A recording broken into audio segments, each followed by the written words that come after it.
Hello and good day, everybody. Today in this episode 1 of the Unwanted Undead Adventurer, I'm going to be reviewing the anime that just came out and comparing it with the light novel and the manga of the same name. The first episode of the anime I thought was really good. It was very entertaining. It followed the story pretty well, although there were some differences. Nothing major, nothing that changed anything in the storyline or the plot, but there were some things that were different as far as the flow of the story. So I'm just going to highlight some of the differences and see what you guys think. First off, the story starts off with our main character, Rent, being eaten and killed by a dragon. And as soon as he gets eaten up, he wakes up later on, finding out that he's turned into a skeleton. I don't know how that works, but we'll see as the story moves on. So this is our main character right here. His name is Rent Faina.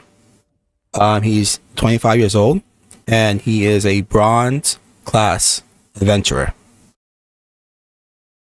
In the manga, we did not see what he looked like. They did not show us what his human form looked like in the first couple of chapters that this anime corresponds to. So it's very nice to see what he looks like in the first episode. In this episode, we are also introduced to Malt Town, where this entire story takes place at first. Again, in the manga, they did not show the scenes. We did not get a view of how the town looks, how the adventurers go out through it, how they pretty much act during the day. So we didn't get any of this in the manga. This is purely done for visual effects for the viewer who's watching the anime, and I do think it does add to the experience. So here's our first difference between all three works. In the anime and in the manga, when Rhett is still thinking about what to do as he's turned into a skeleton, we see another skeleton pretty much sneak up on him and they start a fight. However, in the light novel, Rhett did not get jumped on. He actually went looking for a skeleton. He actually went looking for opponents to fight, to level up, and to go from a skeleton to a ghoul. So this is just something different that happened in the manga and in the anime. I'm guessing they just wanted to, I guess, make it more appealing. You know, instead of having Rent look for monsters, they thought it was better to have a monster jump on him. The next difference is the fight scenes.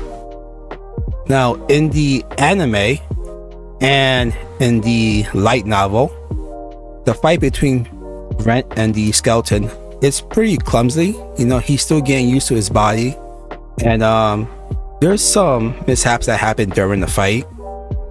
Rent, well, he's still getting used to his body. He can't control his bones that well.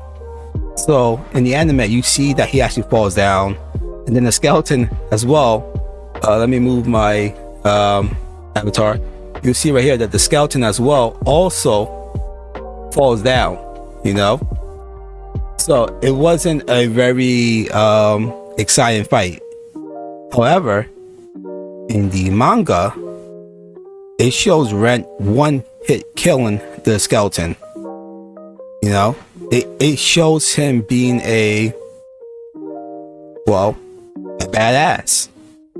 But this did not happen in the anime or the light novel. That was another difference right there.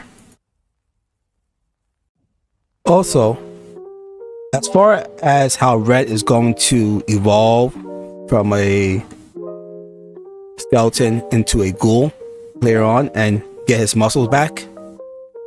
It's called existential evolution.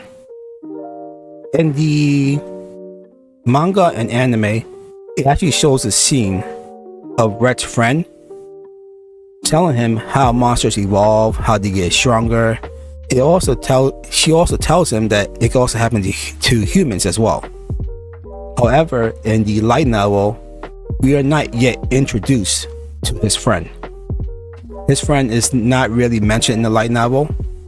I mean, they do sort of mention that he has a friend that he can talk to that may give him an explanation of this. But, you know,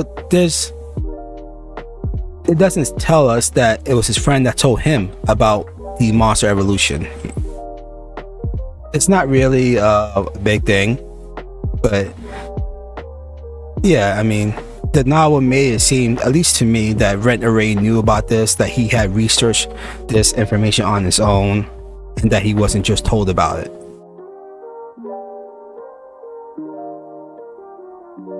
This is his friend, Lorraine Vivel. We do not get introduced to her in the novel.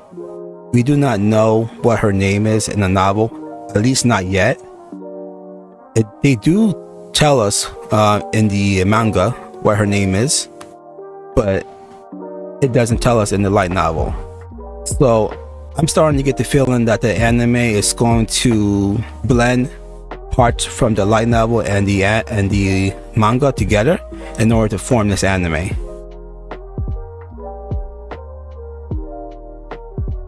Next, when he faces the slime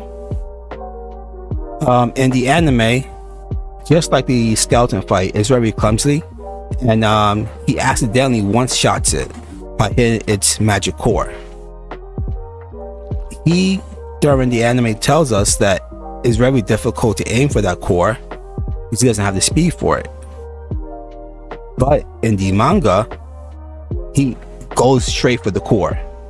Again, the manga makes him look more stronger, athletic, and skilled than what the anime portrays it to be. And the light novel is also similar to the anime, where he accidentally hits the slime's core and kills it. So that's another difference right there. Now, during the anime, we get introduced to Sheila. I think that's her name. I can't really pronounce it well enough. But she is a guild officer. She works in the Adventurers Guild. We do not see her in the manga or the light novel at the time that this anime corresponds to both of them. So we are introduced to her right away. Again, they're mashing things up here and there.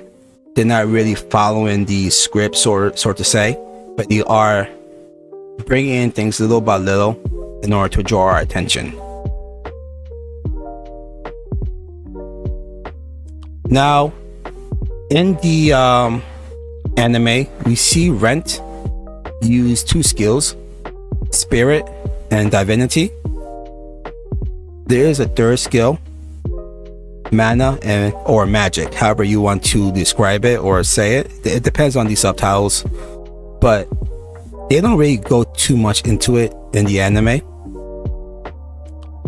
They don't really do a good job of it as well in the manga. But in the light novel, we are told that almost, I believe, 1 in 50 people are born with mana or magic. I'll have to double check those numbers, but not everybody is born with mana or magic. But Rent was lucky enough to be born with a tiny bit of it. Not enough to do anything important, just enough to start a fire or create water. As far as Spirit goes, Spirit is a technique that allows you to increase your strength. In the light novel, Rent tells us that by using Spirit, he's able to increase his strength by 1.5 times. So this is it right here. And the third skill is Divinity. Divinity sounds exactly what it is. It's like the ability to heal or to remove poison, to cure ailments. They don't go too much into it in the anime or the manga. But in the light novel, we are told that Rent was not born with divinity. He actually had acquired it. How he got divinity was that in the light novel, he said that he cleaned up a shrine that was broken down, it was dusty, abandoned, and after cleaning that shrine, he got blessed by a fairy. And that's how he acquired divinity. Not too much, just a little bit, as much as his mana and spirit. So he had pretty much all three, but it was so little that he couldn't do anything with it. And then there's these two scenes. These two scenes, again, did not happen within the chapters of the manga or light novel that this first episode corresponds to. We get introduced to a newbie adventurer. I do know her name. I'm not going to mention it. I don't want to give any more spoilers. So I'll wait for the next episode to introduce her. But we also get introduced to this guy right here. I still don't know who he is. I'm still reading through the manga, but Rent makes it look like, I'm assuming this is Rent right here, by the way. Rent makes it seem like this guy is a high class adventurer. Well, most likely the highest class, Mithril class. So we get some backstory right here telling us that Rent has a connection to this guy in some sort. Most likely he saved Rent a long time ago when he was a kid. Again, none of this is mentioned in the light novel or in the manga within the first couple of chapters that this episode corresponds to. So some foreshadowing right there. One last fun fact that isn't mentioned. In the anime, Rent mentions how clear the slime liquid is. He also mentions it in the manga that the slime, when it died, this liquid was really clean. We learn in the light novel that when a slime is born or reborn in the dungeon, it is very pure, it is very clean, it is very fresh. As time moves on and the slime eats more garbage, corpses, materials, this liquid becomes dirtier and dirtier as time moves on. So the cleaner a slime liquid you can collect, the more profitable you can sell it for. So that's just one fact right there I thought I mentioned. Overall, I did enjoy this anime. Wasn't bad. I don't know how it's going to move forward, considering that it's taken parts from both the manga and the light novel. By the way, I don't know how you can call this a dragon. I mean, I don't have the picture here right now, but it looked like a freaking genie at one point. This, I don't know what this is. But yeah, that's it for this comparison. If you have any questions, you could leave it in the comments below. But again, overall, this anime, I really liked it. It was very entertaining to watch, very easy to watch as well. You know, nothing too confusing about it. It was very enjoyable. All right, thanks for watching. I will be continuing uploading episode by episode, so look forward to it. Thanks.